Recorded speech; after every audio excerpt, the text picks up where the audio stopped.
1945-жыл 9 май күнү саат 9-ченде радио сүйлөдү согуш бүткөн жөнүндө. Аялам бүтүн дүркүрөп алкыш айтты аскерге. Той беришти бардык эл, ээ болдук улуу жеңишке. Жеңиш майрамыңыздар куттуу болсун. Еще тогда нас не было на свете, когда гремел салют из края в край. Солдаты подарили вы планете великий май, победный май.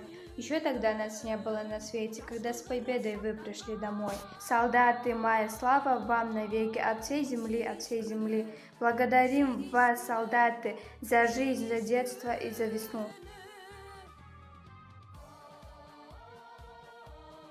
Dünya жүзүн өрт алып, кара жалын каптады, кыяндай агып шаркырап, кызыл кандын акканы, ушундай апаат күндөрдө уяттан уят эмеспи, уулуңдун үйдө жатканы, жаркыны бөлүп бирдешкен, жан каныбыз бирдешкен, жарым менен коштошом, бактылаш курдаш замандаш, баарың менен коштошом, дүйнөдө каргап жоготкон, душмандын жолун тоспосом.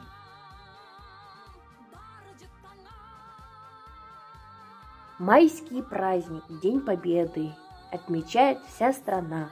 Надевают наши деды боевые ордена. Их с утра зовет дорога на торжественный парад, и задумчиво с порога вслед им бабушки глядят. Мы сегодня отмечаем самый лучший праздник мая. Наши передеды и деды помнят первый день Победы.